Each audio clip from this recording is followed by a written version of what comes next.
यहाँ पर बाल विकास के 30 महत्वपूर्ण प्रश्नों को देखेंगे। 2021 में यूपी टेट एग्जाम में बाल विकास के जो भी प्रश्न पूछे गए थे उन सभी प्रश्नों को यहाँ पर सॉल्व करेंगे। आप लोग सभी प्रश्न ध्यान से देखिए और सभी प्रश्नों का उत्तर बताने का प्रयास कीजिए। पहला प्रश्न आप सभी के सामने है, निम्न में से कौन सा थॉर्नडाइक द्वारा दिया गया अधिगम का मुख्य नियम नहीं है? देखिए दोस्तों, थॉर्नडाइक ने अधिगम के 3 मुख्य नियम दिए थे। कौन कौन सा? अभ्यास का नियम दिया था, तत्परता का नियम दिया था और प्रभाव का नियम दिया था। ये तीनों मुख्य नियम है, याद रखिएगा। और 5 गौड़ नियम भी बताया था। कौन कौन? मनोवृत्ति का नियम, बहुअनुक्रिया का नियम, आंशिक क्रिया का नियम, आत्मीकरण का नियम और साहचर्य परिवर्तन का नियम। यहाँ पर अभिवृत्ति का नियम यह मुख्य नियम नहीं है, इसलिए डी ऑप्शन आपका राइट आंसर हो जाएगा। अगला प्रश्न है, कोहलर तथा कोफका के अनुसार सीखना होता है, किसके द्वारा सीखना होता है? देखिए दोस्तों, कोहलर, कोफका तथा वर्दीमर के अनुसार सूझ द्वारा सीखना होता है। सूझ द्वारा आपका राइट आंसर हो जाएगा। सूझ का आशय अचानक किसी समस्या का हल निकलने से है, इसे आप लोग याद रखिएगा। चलिए नेक्स्ट है, सामाजिक निर्माणवाद के जनक कौन थे? ये सभी प्रश्न 2021 में यूपी टेट एग्जाम में पूछे गए हैं। सामाजिक निर्माणवाद के जनक कौन थे? तो देखिए दोस्तों, वाइगोत्स्की आपका राइट आंसर हो जाएगा। सामाजिक निर्माणवाद के जनक वाइगोत्स्की हैं। निम्न में से कौन विकास की विशेषता नहीं है? देखिए दोस्तों, संचयी होना यह विकास की विशेषता है, दिशात्मक होना यह भी विशेषता है, विशिष्ट होना भी है, अनियंत्रित एवं स्वतंत्र होना यह विकास की विशेषता नहीं है। तो डी ऑप्शन आपका राइट आंसर हो जाएगा। चलिए नेक्स्ट है, हेरिडिटरी जीनियस पुस्तक के लेखक कौन हैं? देखिए दोस्तों, हेरिडिटरी जीनियस पुस्तक के लेखक गाल्टन हैं। तो यहाँ पर बी ऑप्शन याद रखिएगा, गाल्टन हेरिडेटरी जीनियस पुस्तक के लेखक हैं। फ्रांसिस गाल्टन प्रथम मनोवैज्ञानिक थे जिन्होंने वैयक्तिक विशेषताओं की आनुवंशिकता का अध्ययन किया था। चलिए नेक्स्ट है, संज्ञानात्मक संप्राप्ति का न्यूनतम स्तर है। न्यूनतम स्तर क्या है? देखिए दोस्तों, संज्ञानात्मक संप्राप्ति का न्यूनतम स्तर ज्ञान है। क्या है? ज्ञान है। यहां पर बी ऑप्शन आपका राइट आंसर हो जाएगा। तो सबसे नीचे मतलब न्यूनतम स्तर जो है ये ज्ञान का है। इसके बाद क्या है? बोध है। बोध के बाद अनुप्रयोग है। इससे ऊपर विश्लेषण है। विश्लेषण के बाद क्या है? संश्लेषण है। और सबसे ऊपर मूल्यांकन है। सबसे उच्च स्तर कौन सा है? मूल्यांकन है। न्यूनतम स्तर कौन सा है? ज्ञान है। सूक्ष्म शिक्षण का अंतिम सोपान यहां पर पूछा गया है। सूक्ष्म शिक्षण का अंतिम सोपान क्या है?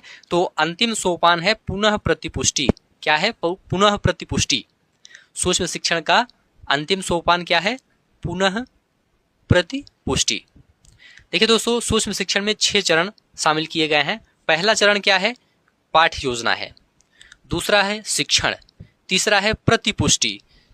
चौथा है पुनः योजना। पांचवा है पुनः शिक्षण और छठा है पुनः प्रतिपुष्टि। ये सभी आप लोग ध्यान रखिएगा। सूक्ष्म शिक्षण का अंतिम चरण क्या है? पुनः प्रतिपुष्टि है। गिलफोर्ड के अनुसार अपसारी चिंतन में आवश्यक है। गिलफोर्ड के अनुसार अपसारी चिंतन में क्या आवश्यक है? तो देखिए दोस्तों, राइट आंसर हो जाएगा विचार प्रवाह आवश्यक है। क्या है? विचार प्रवाह आवश्यक है। गिलफोर्ड के अनुसार अपसारी चिंतन में विचार प्रवाह होना आवश्यक है। मस्तिष्क उद्वेलन विधि के प्रतिपादक कौन है? मस्तिष्क उद्वेलन विधि के प्रतिपादक कौन है? तो देखिए दोस्तों, मस्तिष्क उद्वेलन विधि के प्रतिपादक ऑसबॉर्न है। कौन है? ऑसबॉर्न है। ऑसबॉर्न यहाँ पर आपका राइट आंसर हो जाएगा। प्रासंगिक अंतर्बोध परीक्षण से कौन संबंधित है? तो देखिए दोस्तों, प्रासंगिक अंतर्बोध परीक्षण CD मॉर्गन एवं HA मुरे द्वारा प्रतिपादित किया गया है। तो यहाँ पर ए और बी दोनों आपका राइट आंसर हो जाएगा। सृजनात्मक चिंतन की प्रथम अवस्था कहलाती है। तो देखिए दोस्तों, प्रथम अवस्था क्या है? आयोजन है। सृजनात्मक चिंतन की प्रथम अवस्था आयोजन कहलाती है। नेक्स्ट है, उद्दीपक अनुक्रिया सिद्धांत का प्रतिपादन किसने किया था? तो देखिए दोस्तों, थॉर्नडाइक ने किया था। याद रखिएगा, उद्दीपक अनुक्रिया सिद्धांत का प्रतिपादन थॉर्नडाइक ने किया था। कौन से कारक अधिगम को प्रभावित करते हैं? तो देखिए दोस्तों, व्यक्तिगत कारक, वातावरण संबंधी कारक, सामाजिक कारक, तीनों अधिगम को प्रभावित करते हैं। तो उपयुक्त सभी आपका राइट आंसर हो जाएगा डी ऑप्शन। बहुबुद्धि का सिद्धांत किसने दिया था? लास्ट में आप लोग अपना स्कोर जरूर बताइएगा 30 में आपका कितना स्कोर सही होता है। बहुबुद्धि का सिद्धांत किसने दिया था? तो देखिए दोस्तों, गार्डनर ने बहुबुद्धि का सिद्धांत दिया था। इसे आप लोग याद रखिएगा, यहाँ पर Gardner, C option right answer हो जाएगा। स्पीयरमैन ने दिया था। स्पीयरमैन ने कौन सा सिद्धांत दिया था? ये सभी प्रश्न दोस्तों बार बार यूपी टेट एग्जाम में पूछे जाते हैं, तो सभी प्रश्न आप लोग ध्यान से देखते हुए चलिए। देखिए दोस्तों, बुद्धि का द्विकारक सिद्धांत स्पीयरमैन ने दिया था। याद रखिएगा, बुद्धि का द्विकारक सिद्धांत स्पीयरमैन ने दिया था। इस सिद्धांत के अनुसार दोस्तों बुद्धि के दो तत्व होते हैं। एक सामान्य तत्व होता है जिसे जी फैक्टर कहा जाता है, और एक विशिष्ट तत्व होता है जिसे एस फैक्टर कहा जाता है। ठीक है। प्रोजेक्ट विधि संबंधित है। प्रोजेक्ट विधि किससे संबंधित है? प्रोजेक्ट विधि ये दोस्तों किलपैट्रिक से संबंधित है। प्रोजेक्ट विधि का प्रतिपादन किलपैट्रिक द्वारा किया गया था। तो यहां पर पहला ऑप्शन राइट आंसर हो जाएगा। पाठ्ययोजना में छात्र के पूर्व अधिगम से संबंधित है। पाठ्ययोजना में प्रस्तावना प्रश्न छात्र के पूर्व अधिगम से संबंधित है। तो यहां पर बी ऑप्शन प्रस्तावना प्रश्न आपका राइट आंसर हो जाएगा। गलत वाक्य को चुनिए। गलत वाक्य को चुनिए। छात्र सबसे अच्छा स्वाभाविक वातावरण में सीखते हैं, यह तो सही वाक्य है। छात्र सबसे अच्छा करके सीखते हैं, यह भी सही है। छात्र सबसे अच्छा खेल खेल में सीखते हैं, यह भी सही है। छात्र सबसे अच्छा नियंत्रित वातावरण सीखते हैं, नियंत्रित वातावरण में नहीं सीखते हैं। तो यहाँ पर डी ऑप्शन राइट आंसर हो जाएगा। छात्र सबसे अच्छा नियंत्रित वातावरण में सीखते हैं, यह कथन क्या है? गलत है। संविधान के किस संशोधन से शिक्षा के अधिकार पर बल दिया गया है? संविधान के किस संशोधन से शिक्षा के अधिकार पर बल दिया गया है? तो 86वां संशोधन, याद रखिएगा, बी ऑप्शन। संविधान के 86वां संशोधन से शिक्षा के अधिकार पर बल दिया गया है। इस संविधान संशोधन के अनुसार दोस्तों 6 से 14 वर्ष के प्रत्येक बच्चे को मुफ्त और अनिवार्य शिक्षा का अधिकार है।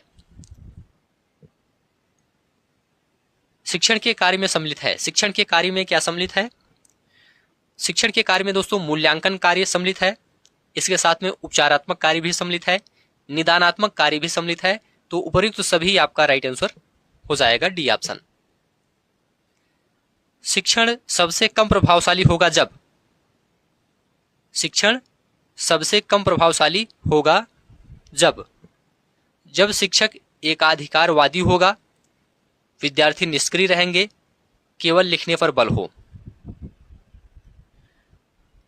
यहां पर सबसे कम पूछा गया है, तो शिक्षक एकाधिकारवादी होगा तो शिक्षण सबसे कम प्रभावशाली होगा, बिल्कुल सही है। विद्यार्थी निष्क्रिय रहेंगे तो भी कम प्रभावशाली होगा। केवल लिखने पर बल दिया जाएगा तो भी शिक्षण सबसे कम प्रभावशाली होगा। तो उपयुक्त सभी आपका राइट आंसर हो जाएगा डी ऑप्शन। भाषा रूपांतरण सिद्धांत दिया था। भाषा रूपांतरण सिद्धांत किसने दिया था? तो देखिए दोस्तों, चॉम्स्की ने दिया था।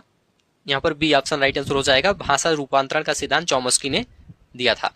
चॉम्स्की को भाषा विकास का जनक भी कहा जाता है, याद रखिएगा। शारीरिक गठन के संदर्भ में कौन सही नहीं है? शारीरिक गठन के संदर्भ में कौन सही नहीं है? देखिए दोस्तों, एंटागोनिस्टिक ये सही नहीं है।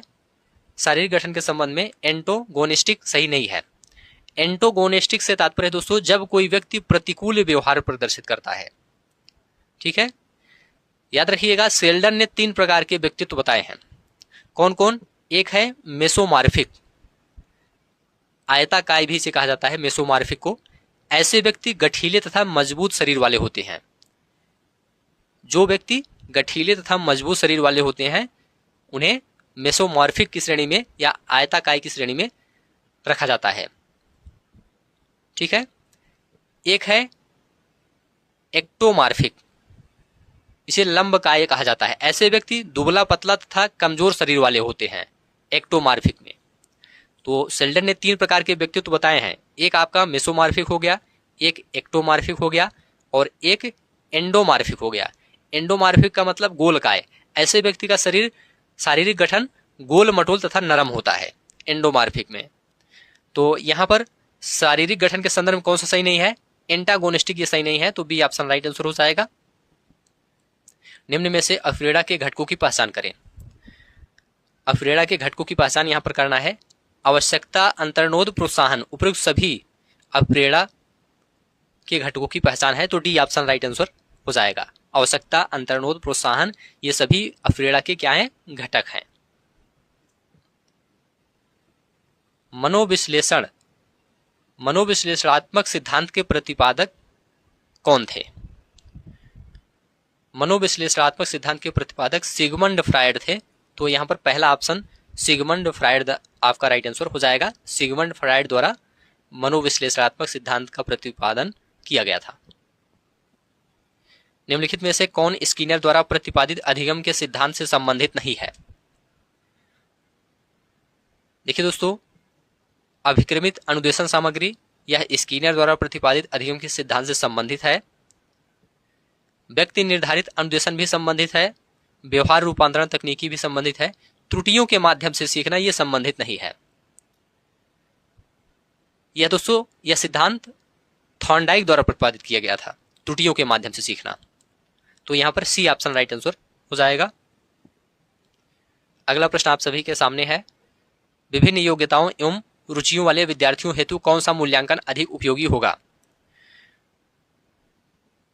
विभिन्न योग्यताओं एवं रुचियों वाले विद्यार्थियों हेतु कौन सा मूल्यांकन अधिक उपयोगी होगा? तो सतत एवं व्यापक मूल्यांकन सबसे ज्यादा उपयोगी होगा, तो डी ऑप्शन सतत एवं व्यापक मूल्यांकन आपका राइट आंसर हो जाएगा। निम्न में से कौन अनुदेशात्मक उद्देश्यों से संबंधित ब्लूम के वर्गीकरण के संज्ञानात्मक पक्ष से संबंधित नहीं है? देखिए दोस्तों, अनुदेशात्मक उद्देश्यों से संबंधित ब्लूम के वर्गीकरण के चरित्र निर्माण संज्ञानात्मक पक्ष से संबंधित नहीं है।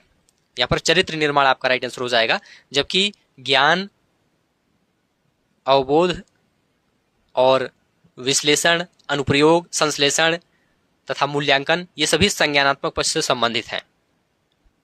तो यहां पर सी ऑप्शन आपका राइट आंसर हो जाएगा। चरित्र निर्माण, कौन अनुदेशात्मक उद्देश्यों संबंधित ब्लूम के वर्गीकरण के संज्ञानात्मक पक्ष संबंधित नहीं है? चरित्र निर्माण संबंधित नहीं है।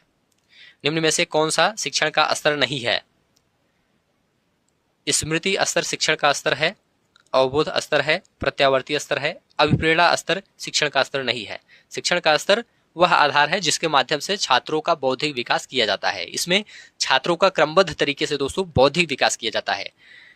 शिक्षण के मुख्यतः 3 स्तर हैं जिनके आधार पर बालकों की शिक्षण प्रक्रिया का क्रियान्वयन किया जाता है। कौन कौन है? एक है प्रत्यावर्ती स्तर, इसे दोस्तों चिंतन स्तर भी कहा जाता है, और एक है अवबोध स्तर या इसे बोध स्तर भी कहा जाता है, एक है स्मृति स्तर। ये तीनों शिक्षण के स्तर हैं। अप्रेरणा स्तर नहीं है, तो बी ऑप्शन राइट आंसर हो जाएगा। विकास के मनोसामाजिक सिद्धांत का प्रतिपादन किसने किया था? मनोसामाजिक सिद्धांत का प्रतिपादन किसने किया था? तो एरिक्सन ने किया था। विकास के मनोसामाजिक सिद्धांत एरिक्सन द्वारा प्रतिपादित किया गया है।